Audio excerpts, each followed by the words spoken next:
préserver le maximum d'emplois le plus longtemps possible. Telle a été l'idée fixe de l'intersyndicale de Smart durant ces 4 derniers mois.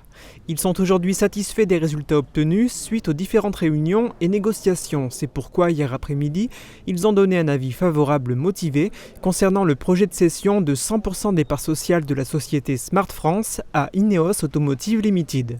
Un avis d'ensemble favorable avec une argumentation derrière qui permet de lister un peu les points qui sont très positifs, ceux qui sont à améliorer et les pistes de suggestions de la part du CSE également. Impossible de dire aujourd'hui combien de personnes travailleront sur telle ou telle activité.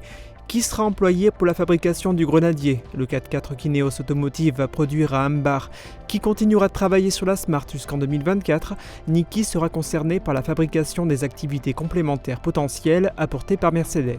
Sur l'ensemble, on est à 900 personnes aujourd'hui chez Smart, on va continuer à embaucher les personnes qui arrivent des partenaires jusqu'à hauteur des 1300 et cela au moins jusqu'à 2024, voire plus longtemps en fonction des activités complémentaires qu'ils nous ont promises.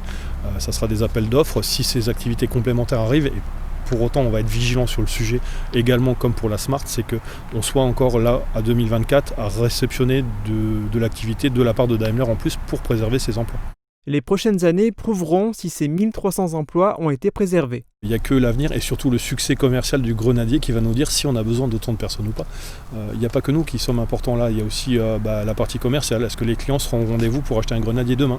Parmi les points que les membres du CSE souhaitent voir améliorer figure la possibilité pour Mercedes de rompre les contrats à partir de 2023 sans pénalité.